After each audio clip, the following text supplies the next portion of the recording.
Banaz Mahmod was 19 years old when, like many other young women her age, she fell in love. But there was one problem with the relationship. It was forbidden by her family, more specifically her father and her uncle. It was believed that Banaz was bringing dishonor to the family. The punishment for this crime? Death at the hands of her own family members. Joining us now for more on Banaz's story, the headlines, and the meaning of honor. In London, UK, via Skype, Dia Khan. She's a filmmaker, music producer, and composer, and the director of the documentary Banaz. Also in London, UK, via Skype, Hafsa Lodi. She's a freelance journalist currently studying Islamic law at the University of London. In Calgary, Alberta, Rob Tripp, freelance crime writer and the author of Without Honor, the true story of the Shafia family and the Kingston Canal murders. And with us here in studio, Aruna Pap, educator on honor-based violence and the co-author of Unworthy Creature, a Punjabi daughter's memoir of honor, shame, and love. And we're grateful to all of you for joining us tonight here on TVO for what will no doubt be a difficult conversation to have, but one that we must have. And Dia, I'd like to start with you, if we can, over in London. Beyond what I've just mentioned in the introduction, perhaps you could tell us a little more about who was Banaz. Well, Banaz was born in Iraq, in the Kurdish region of Iraq.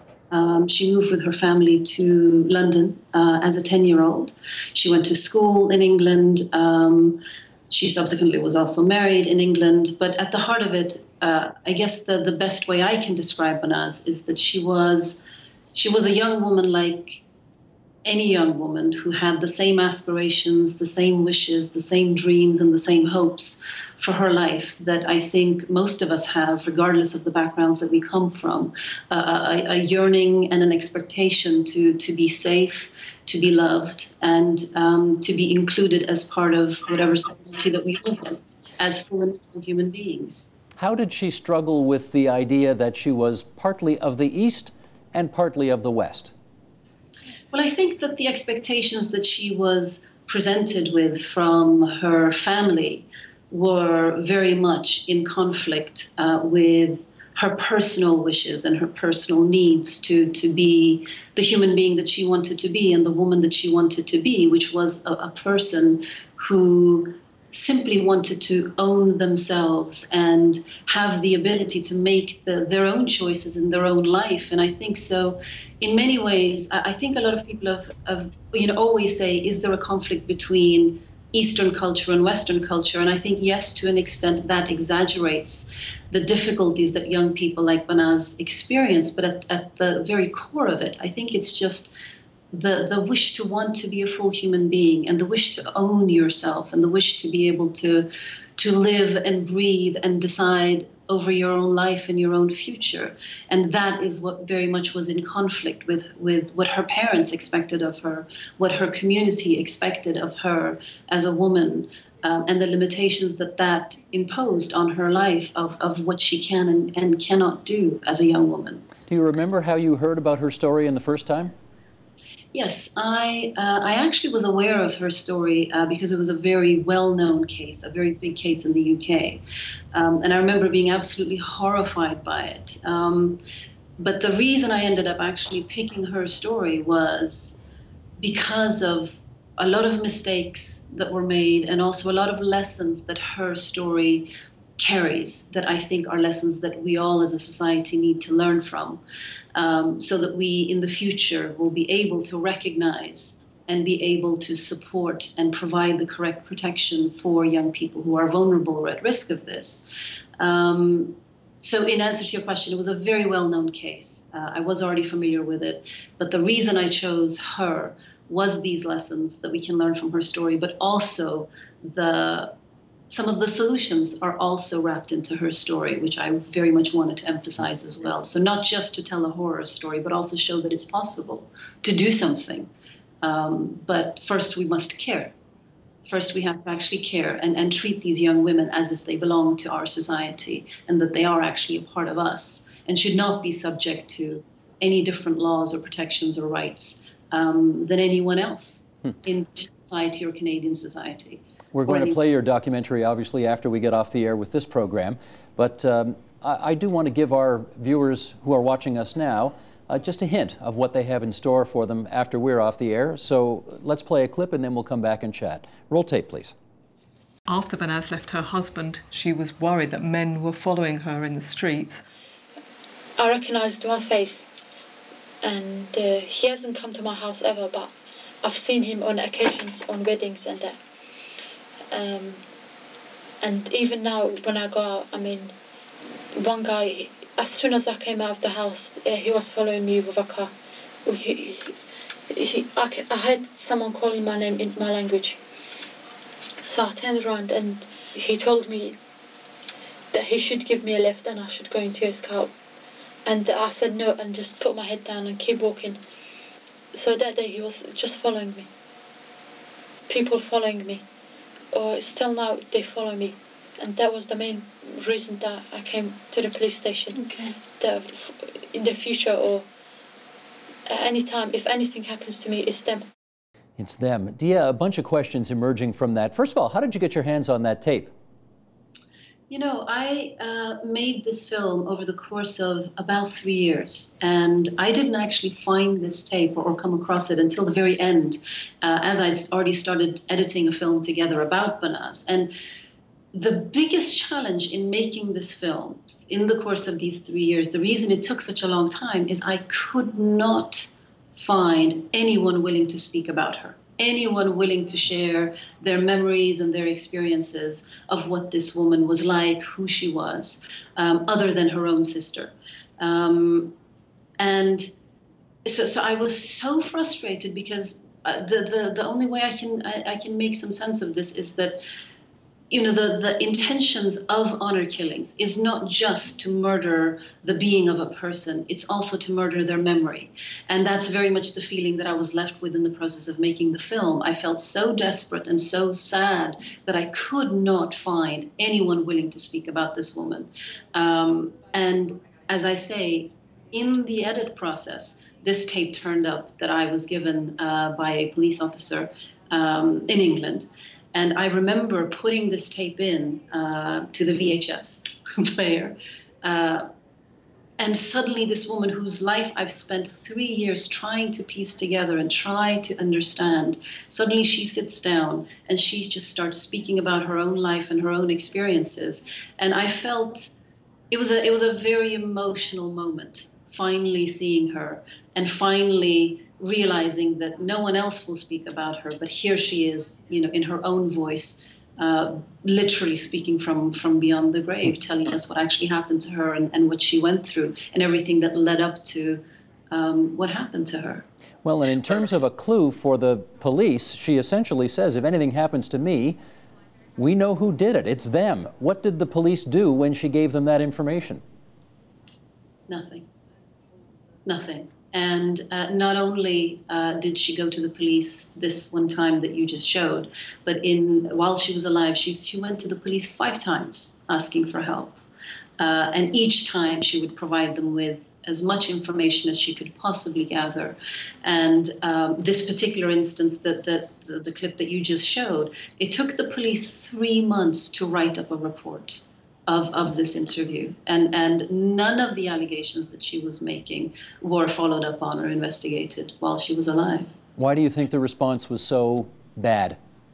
Well, I think there are several reasons. I think part of it is just a lack of understanding and a lack of education and a lack of training. So what that does is that, you know, these police officers, and in other cases it's been school teachers or there have been social workers, they just don't understand that this happens. And they also don't understand what these issues, what this does to someone and what's really at stake and what the consequences are if people in a position to help don't do their job.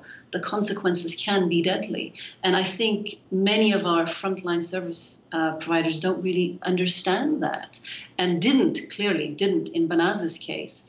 And this was one of the reasons why I actually wanted to make a film about honor killings in the first place, is I wanted to create a piece of work that would help authorities to understand what the dynamics of honor and shame are, and also what this does to a young person, and also what the consequences are if we look away, or if we choose to remain silent, or if we, for whatever fears that we might carry, or ignorance that we might carry, but the consequences of that can be absolutely horrific, and that it's unacceptable. It's unacceptable that we and that we as a society and that our authorities still don't know how to tackle something like this, considering the extent of it actually being quite extensive. Let me ask you a couple of more questions, and then we'll get our other guests involved in the discussion as well. How much cooperation did you get from both the police and the family in the making of your film? Well, the police were absolutely wonderful. And when I say the police, the police team that was very forthcoming in this film was the team that actually investigated her murder. So the police team that got involved once she had actually died. So they were very helpful. I tried reaching out to some of the police officers who Banaz had spoken to while she was still alive. I received no responses from them.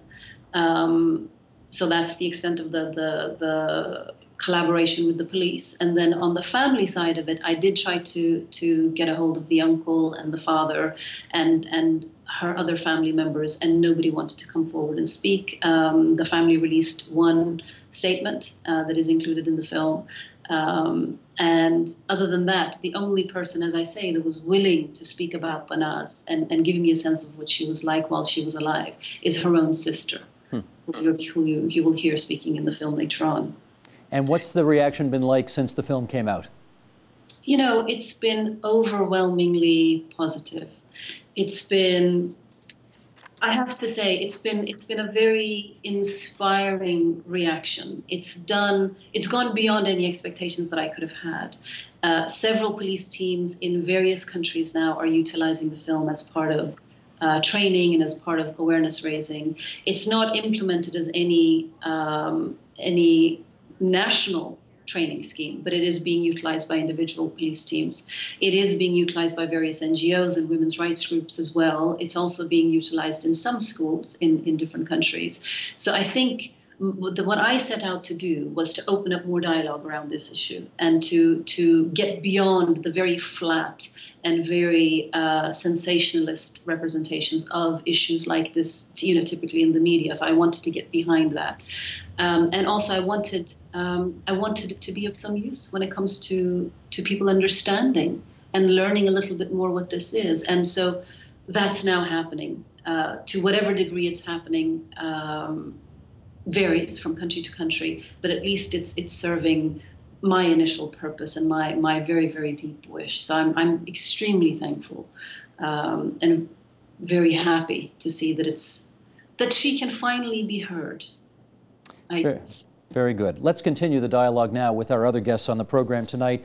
And Hafsa, before I ask you this first question, I want to read something that you wrote in the Ryerson Review of Journalism in the winter of 2013. Here's the quote. In 2011, the Department of Justice commissioned Dr. Amin Mohammed, psychiatry professor at Memorial University of Newfoundland, to compile a report on honor killings in Canada. He found that there have been 13 in the past decade, including the Parvez and Shafia murders. The collective hand-wringing after these deaths triggered a terminology debate. When news of Aqsa Parvez's murder first broke, many news outlets used the phrase honor killing without reserve, while others, like the Toronto Star and Global News, referred to the murders as possible cases of domestic violence. Hafsa, tell us why there is this concern in some circles with the use of the expression honor killings. Well, I had a lot of first-hand experience with this issue, and I struggled a lot myself as to whether I should use the phrase honor killings in my story, and you'll see that I did. A lot of Muslim community members, such as those in the Canadian Council of Muslim Women, who I interviewed, refused to use the word at all. And they said that me being Muslim, using the phrase, I was doing an injustice to my own community, which was very troubling and upsetting. But in the end, I found there was no cultural cultural connotation with the word honor. So I feel like it's okay to use the word honor killings. The motivation behind the murders is, after all, honor. So dishonored, actually. So I think that the phrase honor killings should be used as that's what it is, and that there is a lot of hesitancy to use this. Mm-hmm. Rob Tripp in Calgary, what similarities do honor killings, so-called, have with forms of domestic violence that, let's say, we're more accustomed to hearing about on our nightly newscasts? Well, I'm not sure, Steve, that they do have that many similarities, other than the fact that they are killings usually within families, and we're accustomed to studying family violence and domestic violence in Canada, in which an intimate partner kills someone who is a current or former intimate partner. In honor killings, the victim and perpetrator are not always intimate partners. There have been cases in Canada of husbands killing wives, but more of the cases involve a father, an uncle, a brother killing a sibling, killing a child. So that's a huge difference. We're not accustomed to seeing that kind of inter-family violence when we look at domestic violence, anyway, in Canada. Sure. Aruna, do you find the word honor killing somewhat pejorative? I use honor killings because it defines exactly how it is different from other forms of violence. The violence against women is a global phenomenon, but how it is manifested is rooted in everybody's culture. Different cultures manifest violence against women in different ways. But it feels like when you say honor killings, it feels like you're saying, now, you tell me if I'm wrong here, but again, in popular Canadian media, when they use the expression honor killings, oh, that's them. That's those South Asians who do that, as opposed to everybody else. Honor-based violence is not new to Canada.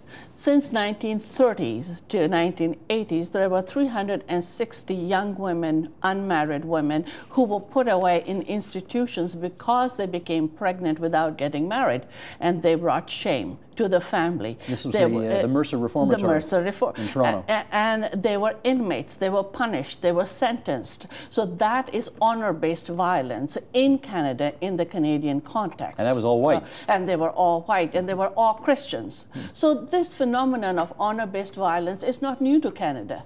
Okay, it took a long time for women to fight against it, struggle against it, and talk about women's equality and having the same dignity as men, for example. And not that Canada has reached the epitome of equality, I'm not saying that, but we've come a long way in 30 years. However, honor-based violence, the manifestation of this kind of violence is different than intimate partner violence and domestic violence. What makes it different? It is a collective decision, first of all. Then there is community support.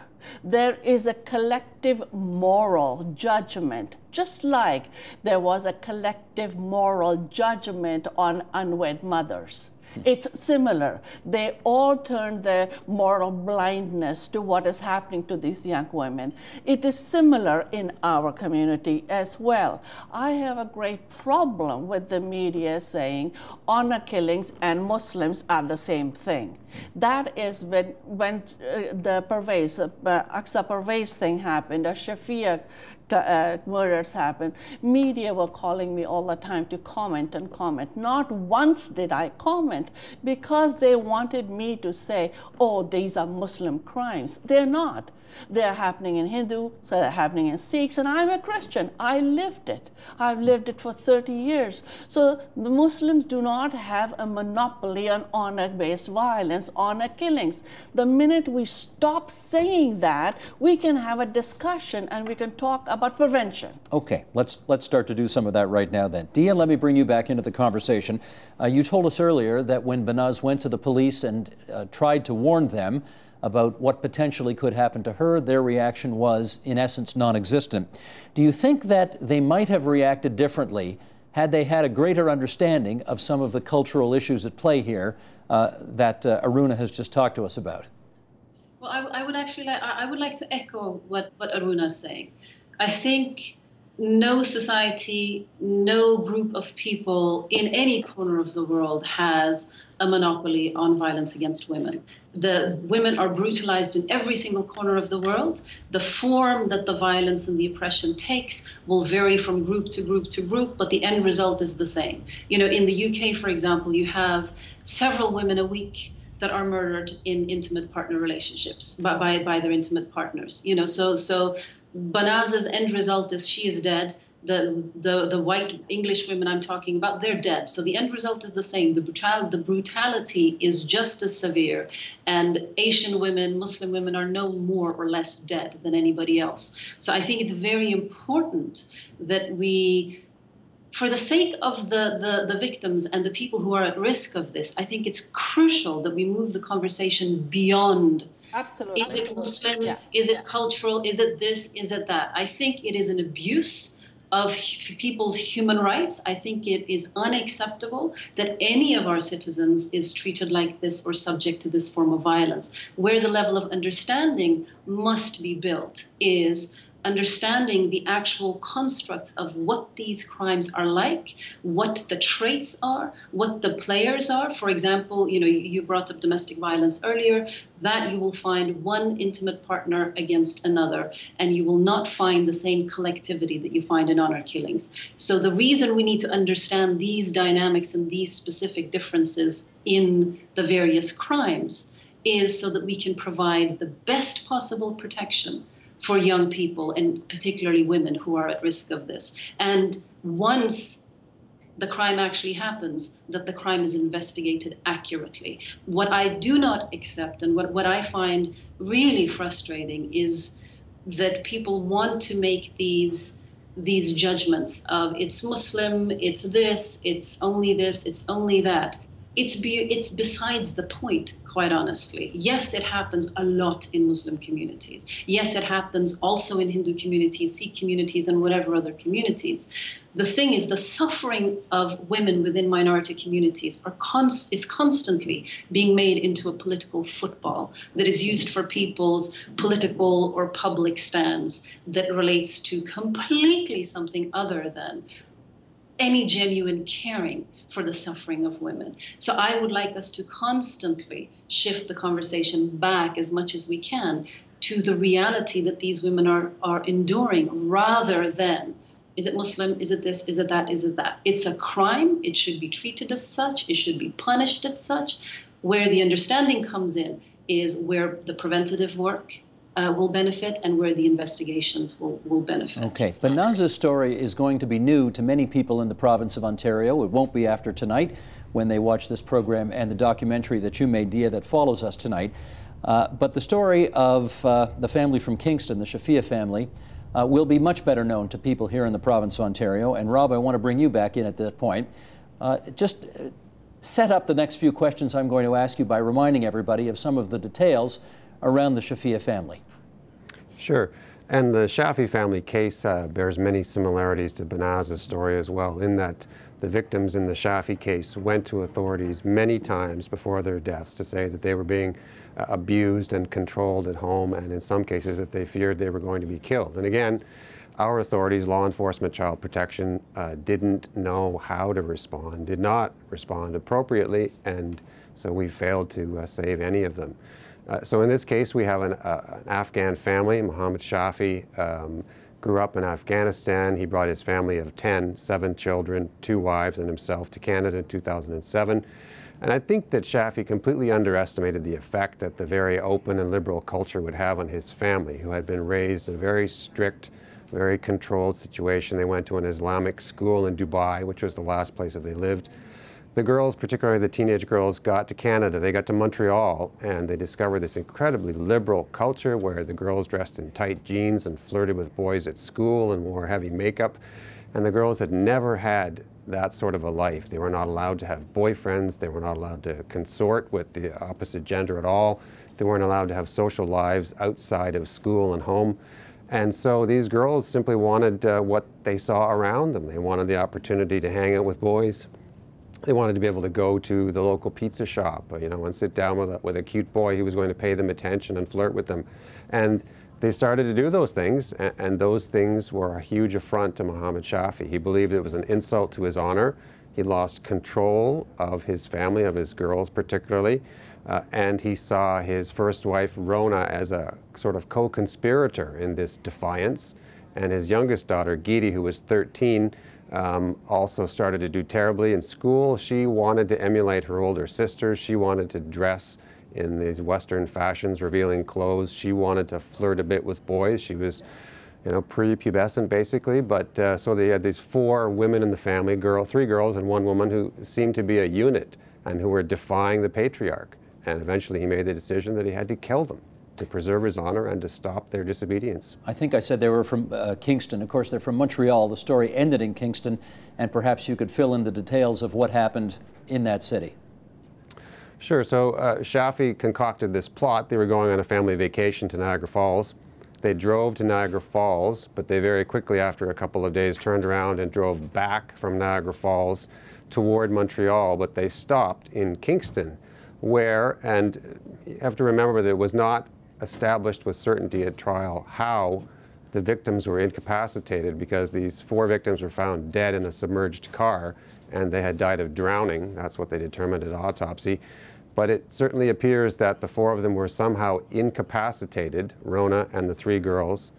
It looks like they were pre-drowned. They could have been drowned in a bathtub, in a sink, in a toilet bowl. They were placed into the car, and the car was pushed into a canal in Kingston, where it was found the next morning by police. And Rob, at the trial, what was the defense? Well, the defense, one of the key bits of defense was essentially that the accused said they didn't do it and they didn't have time to do it, that this was some sort of terrible driving accident, that Zainab, the oldest daughter, had taken the car in the middle of the night because she loved to go for joyrides, which wasn't true at all. She didn't have a license and she didn't like driving. She was afraid of driving, her boyfriend told me later. But the family's defense was that Zainab took the car, the other 3 got in with her to go on this joyride in the middle of the night at 2 o'clock in the morning in a strange place. They drove around all of these obstacles at this very isolated and remote location, and they drove this small car, a Nissan Sentra, into a shallow canal. And then these 4 very healthy girls and women, none of them managed to escape from the car. They didn't even get to the windows and didn't appear to make any attempt to get out of the car. They drowned inside the car. That was the position of the family. And after this case came to the public's attention, the admittedly relatively small Afghan community in Canada, I'm wondering what you found their reaction to be, whether it was more supportive of what the father had done, or did they hold him in contempt? There was a split, and the Afghan community in Montreal, where the Shafi's lived, was very small. You're talking about a couple hundred people at the time. There were lots of people who refused to believe that it was true, that Shafia could have done this, because they knew that the coverage that the case would get, if it turned out that he was a murder conspirator who plotted the death of all his family members, they knew that this would reflect badly on Afghans. So there were a lot of people in the Afghan community in Montreal who refused to believe that it was true. Even after he was convicted, there are still people who refuse to believe that it's true. But there were lots of people quietly saying he was a very narrow-minded, controlling, almost a tyrannical man who wanted to possess and control the women in his family. And so they believed immediately, when they heard about the deaths, they believed immediately that Shafia had orchestrated this, that he'd killed them. Aruna, you obviously remember this case as it happened not that long ago. Do you recall maybe you could share with us some of the rage you no doubt felt when you first heard this come to light? I wanted it to be desperately an accident. I really wanted to, that it was an accident, I wished that they could prove that she had indeed gone for a joyride. Why did you want that to be the case? Because it was too horrible a case to even comprehend that this could have happened. I've lived all my life in a family, in a society where honor-based violence is reality. And it can happen to any one of us at that time. So the 4 women at the same time being killed was beyond my imagination. So that was one worry. But also, the media would say, look at the Muslims. And it would have such a negative impact on women who were really victims of honor-based violence, trying to get help, they would not come back. They would not want to be identified. Okay, so you didn't want this to be true, but then you found out that it was true. Then it was true. And what did you think at that point? Paralyzed in my thinking and saying, how do we get back to the community, the women who are in need, and say, it's okay. Your information is still confidential. We will still help. We can still talk about it. But what happened is, in counseling, when those women came, they also felt frozen. A lot of them were at a point they wanted to negotiate with the families and negotiate, and we could have provided safety for them. But when these tragic accidents happened, a lot of them withdrew. I don't want the independence. I don't want the life. I might end up. The others were just in shock and saying, it can't be true. But I think you used the word negotiate there. Is it actually possible when families are in the midst of this, I don't know what word you want to use here, in the midst of this craziness, to negotiate a way out of it? This craziness does not happen overnight. It is a continuum of the escalation of violence. There are times when girls are young and they are challenging their parents. I was one of those parents. You can talk to my daughters who are adults now. They will tell you that I was the perpetrator, I was the abuser in their life because I wanted to bring up very nice Indian girls, not nice Canadian girls. And I was the one hitting them physically because I didn't want my father or their father to hit them because they would take out blood. That would be really serious beatings. So I took on the role of being the abuser. I knew that. So I have for 30 years worked with victims and know where the escalation is. And then my training with police officers and social workers, we talk about the triggers. Where is it time that they can negotiate, where it is medium risk, where it is high risk. And when it's too late, I guess. And when it's too late. And we want to prevent the high risk situations. We want to, and I'd say this again and again, immigrant parents don't bring their daughters to Canada so they can kill them. That's never their agenda. They want to provide the opportunities to their children just like I did. And yet, let me get Hafsa in here to talk about the numbers, because the numbers are frightening. Here, Hafsa, let me just read this from the Iranian and Kurdish Women's Rights Organization, which says, according to a study by that organization, at least 2,823 incidents of, quote, honor-based violence were reported to police in the year 2010. Do we have any idea, Hafsa, how often these kinds of situations, honor-motivated violence, happens in Canada? In Canada, the numbers were not so large, I remember, in researching for my story, but that's partly because not many, as Aruna was saying, not many of these victims feel comfortable to come forth and report honor-based violence out of fear. That's one reason, but also in Canada, we do not have a process of keeping data. Nobody shares the data. Everybody works in their silos. You talk to any social service agency, they will tell you, I have 300, I have 400, but we do not accumulate those data and have one central place to say, this is what it is, these are the numbers, and there isn't a policy or a process in place, and that's very frustrating, because if you don't have the proper numbers, then you don't know what kind of resources you want or what are needed. For example, in Canada, we don't have a place to put a victim of honor-based violence. If we take her away from her family, where do we put her? There aren't any shelters that are designated for women who are victims of honor-based violence. And that's funding related. The shelters are related. The funding is related to conjugal violence. So they will take her as an emergency for one night. Then what? And usually these girls are very young. They come from a very protective situation, of protective homes, and they have on a number of occasions been put into group homes. In group homes, there are children, there are young people who are in conflict with the law. who drink, who are sexually active, who have boyfriends. So it's like taking from the frying pan and throwing them into the fire. And they can never go back to their families or to their communities because now they have been labeled in a very negative way before they left the home. Right. We haven't got any resources to protect these girls. Let me find out from Hafsa, forgive me just for one sec. Hafsa, if you found yourself in a situation, and maybe you've been in it, you can let us know if you have, where you had a friend come up to you and say, this is becoming a thing for me, this is becoming an issue, I am concerned that I may be the victim of honor-based violence, what would you do? I personally have not had any first-hand experiences with this, nor have any of my friends, thank God. But I know that it does exist. But the problem is it's not a cultural issue. It's definitely culture is important to take into consideration when investigating these cases. But it shouldn't be used as a starting point for the investigation, because I don't think in every culture there's a spectrum of liberal and conservative, and there are some more conservative, more traditional, maybe who would take part in these honor killings, and then there's some more liberal. And I thank God that my family is on the liberal side, so are my friends. But what would I do in that situation?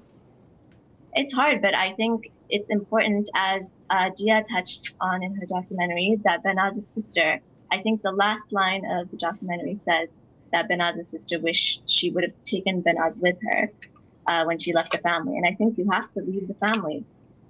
It's out of your own safety. You have to leave the family. And to do that, I know it's easier said than done, but we need those kinds of institutions in place for these girls to go to. Rob, you wanted to say? I just wanted to jump in on something that Aruna said when she was talking about the fact that we don't have statistics, we don't have a tracking in this country, and I think it might be the most important thing that we could do to try to get a handle on this problem, and that is a coordinated national gauge of the scope of the problem. And we're not just talking about honor killings. We know about most of them. They're obvious. They get a lot of attention. But what about all of the other thousands, perhaps tens or hundreds of thousands of incidents of honor-based violence going on every day in Canada, in which young girls and women, wives, are being controlled, dominated, abused, assaulted, manipulated, forced to stay in their homes. And we don't know anything about those because police agencies, law enforcement, doesn't track honor-based violence in any way. Since 1991 in this country, law enforcement has been tracking in a very coordinated way across the country domestic violence in families. You know, it's a checkbox on a form for a police officer, and that's why we know so much about domestic violence, but we're not doing anything to track HPV. And until we do, we don't know what the scope of the problem is, and until we know the scope of the problem, we don't know how to respond. Rob, Being just follow up, though. Being the cynical crime writer, you know, I would say perhaps we don't want to see how big the problem is because we're afraid of what we'll find. But I just wonder why, as you point out, all you got to do is check a box. What's the law enforcement's explanation for why they don't want this special crime broken down any further?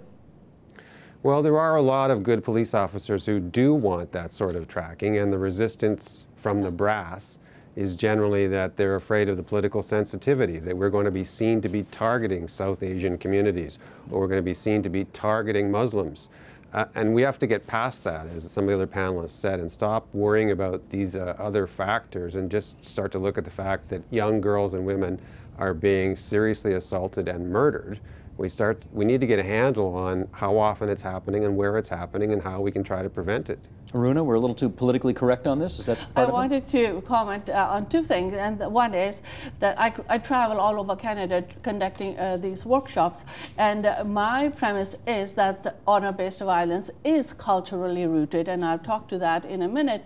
But as far as I know, Calgary Police is only police that does identify honor-based violence, and that happened.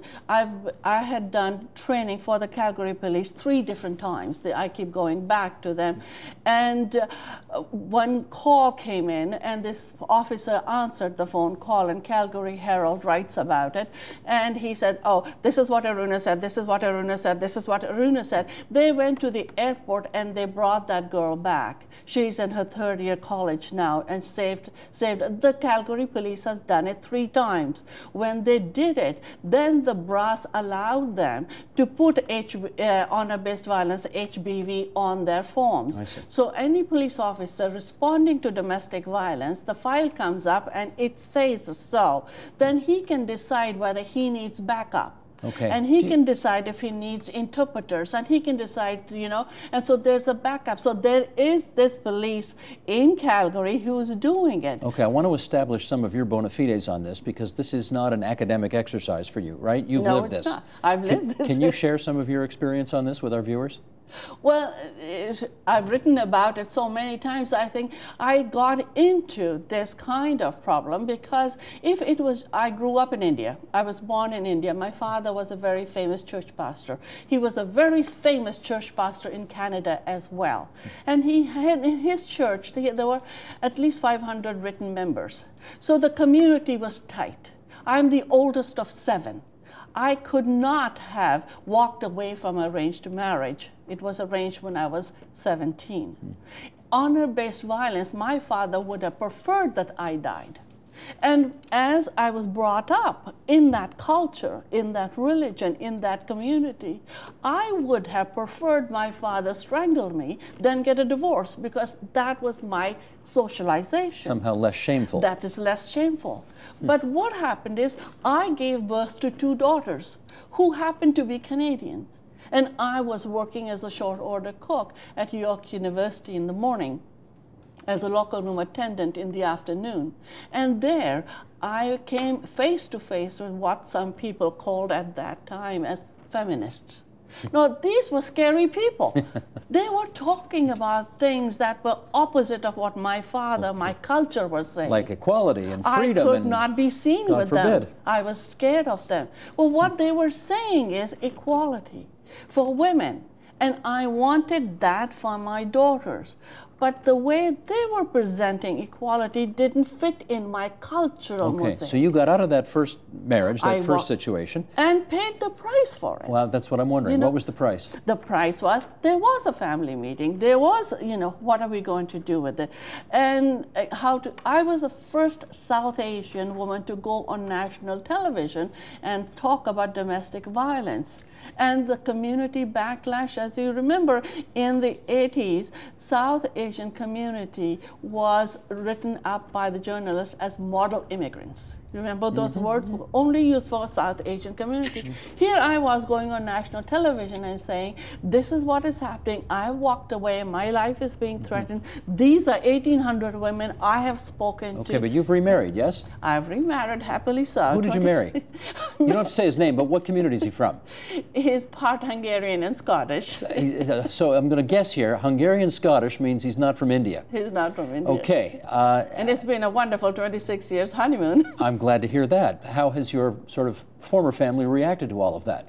They're not very happy because I wrote the book, Unworthy Creature. And the reason I wrote Unworthy Creature is because there are too many people trying to shut the dialogue on honor-based violence. I thought if I used my story and said, this is what happened to me, this is my work of 30 years, can we talk about it? And so that discussion, and using this as a training for police officers and social workers, I have a training that we have about 27 points that we talk about that are indicators, red flags. Okay, let me go to Dia on this, because Dia, I haven't heard from you in a bit, and I want to bring you in on this issue, which is, and Rob raised it as well, are we just a little too politically correct or a little too culturally sensitive right now to address this issue head on? You know, I'm told that by a lot of different people. They'll say to me, you know, Dia, you know, we can't really get involved in this conversation because we're not racist and we want to be culturally sensitive. We want to be respectful of differences and of people from various parts of the world. And I think that that's a very, I understand that impulse, and I very much appreciate that impulse, and I understand people's wish to want to be nice to each other. However, what I don't accept is that when politeness or political correctness or not wanting to step into circumstances where abuse is going on, where violence is taking place, where we need to say something. I don't accept, to me, it is in fact racist to say that it's okay to let young women from minority communities to continue to suffer under whatever form of abuse that they're having to suffer. That's a double standard of another kind. Unacceptable. Sorry? It's a double standard of another kind in some respects, eh? It very much is, because it is, in reality, it is showing that women who look like me are not entitled to the same rights and are not entitled to the same protections as white women are. And if that's not racism, I don't really know what racism is then. You know, I think what we must do is that we live in diverse societies now. We live in societies and countries where we have people from a lot of different backgrounds, a lot of different cultures, a lot of different groups. But what we must decide is that our group is the group of our country, or is the group of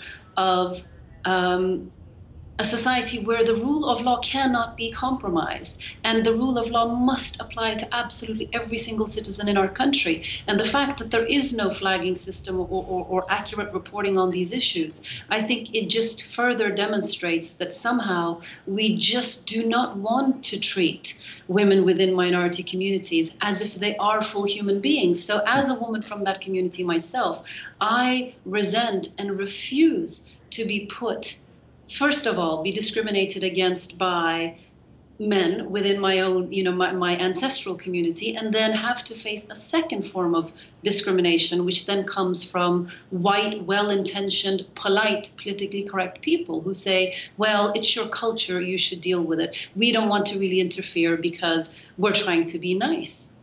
Be nice, but abuse of human rights is abuse of human rights. Equality is equality, and it should apply for everyone. We should all have the opportunity to enjoy what these countries are affording us, affording every single citizen of these countries. And you asked earlier on, you know, what would you say to somebody who might be at risk of this? I have been contacted by numerous young people through the years who have said to me, men and women, young men and women, who've said, I'm at risk of this, I don't know what to do. And their biggest first impulse is they do not want to go to the police. They do not want to go and report their parents because they don't want their parents to get into trouble.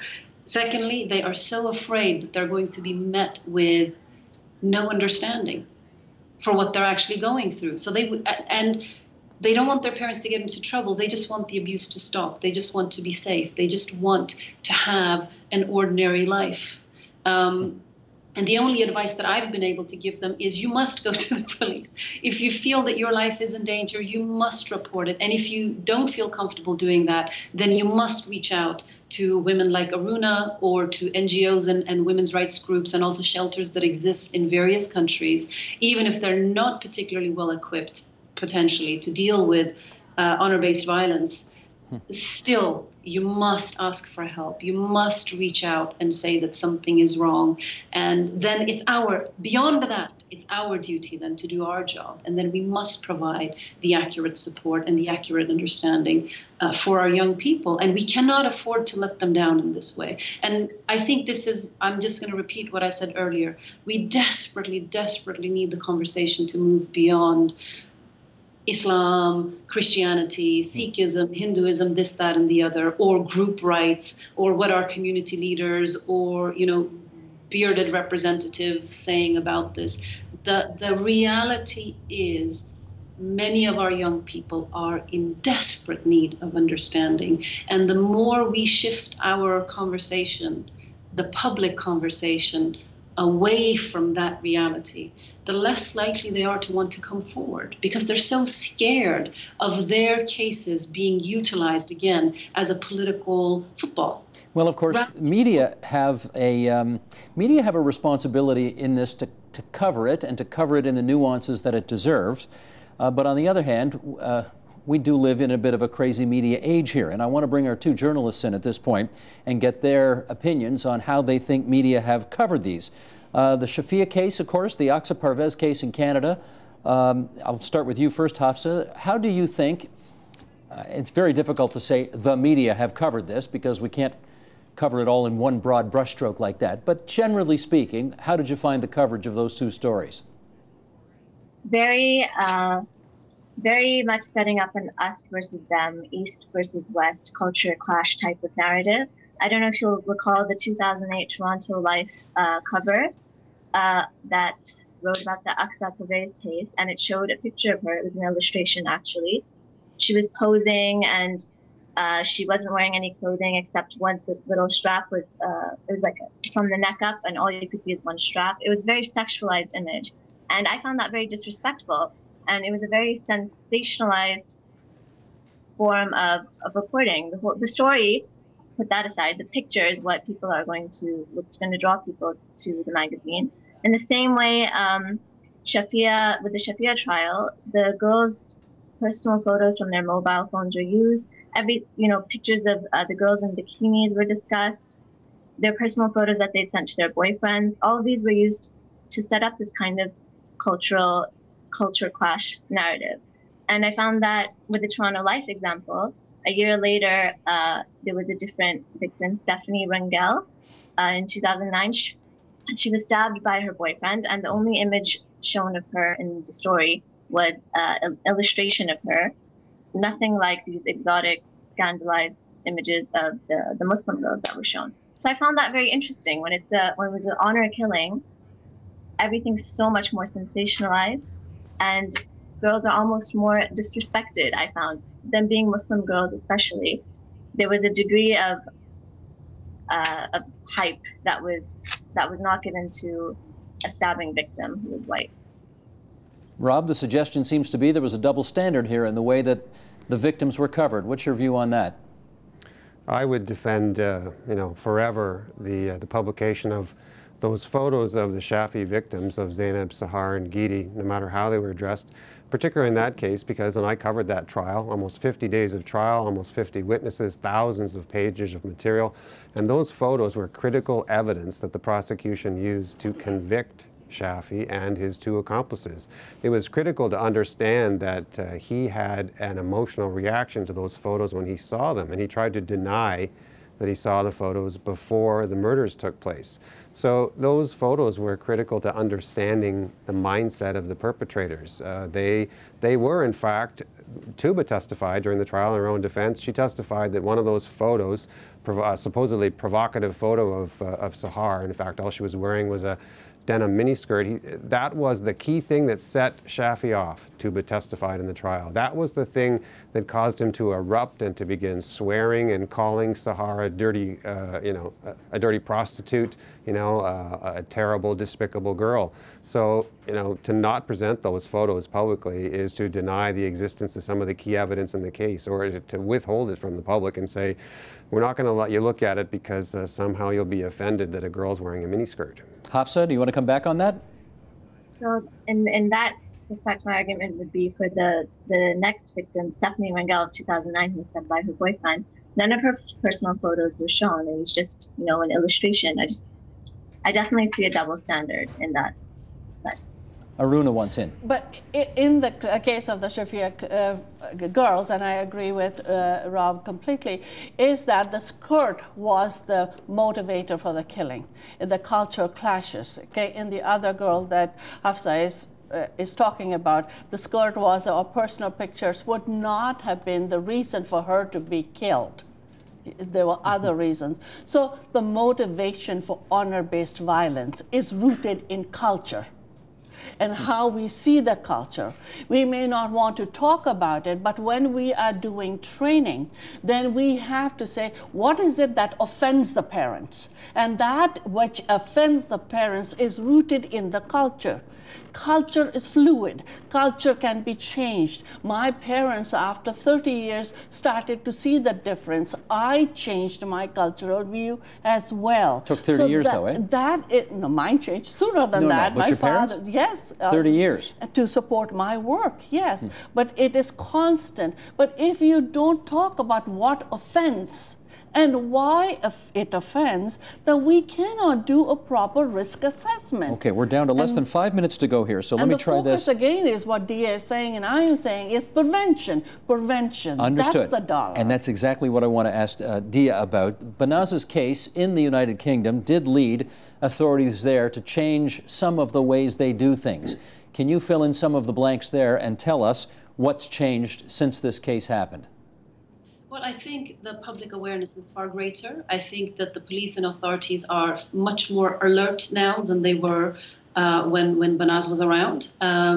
However, I think that the level of understanding that we need in order to provide the right level of protection and the right level of understanding for young people who are vulnerable and at risk of this is still not anywhere near where it needs to be. I think frontline police officers are still not well-versed in what this is, and I would like to echo what Aruna is saying. The fact is that it does happen a lot within Muslim communities. It does happen within various immigrant communities. We must understand the dynamics of the various family structures and community structures and the constructs of honor and shame that allows this to happen. So I think that understanding must be there. But I also understand that, you know, the tendency to want to sensationalize that in the press and provide a very skewed and distorted view of the reality, I think is also not particularly helpful. In the community itself, the long-term solution that we need is obviously for this mentality to change and a reimagination, a revisioning of what it means to be a man and what it means to be a woman in the world that we live in today and in the time that we live in today. That battle is a very long battle. That's a very long struggle ahead of all of us that we all must actively take part in. We cannot resign responsibility to time. However, the immediate change that we can make, and this is the reason I made the film and chose Banaz's case because it so deeply illustrates this, is we as a society and the authorities in our society at this point are contributing to the suffering, to the abuse, to the oppression, and to the murder of our children in our countries. And we can actually do something about that. We can train police so that they recognize this. We can make sure that school teachers understand what this means if a young person comes and says, I'm at risk of this. Social workers, nurses, people who are on the front lines, and also politicians. I mean, this also needs to be top down. So we need much more work. I've got about a minute to go here. Forgive me, Dia, for jumping in, but Rob, I want to give you a chance to talk about whether or not you have seen a change in police procedure or social service agency procedure in Canada since the two very high-profile cases we've talked about tonight happened.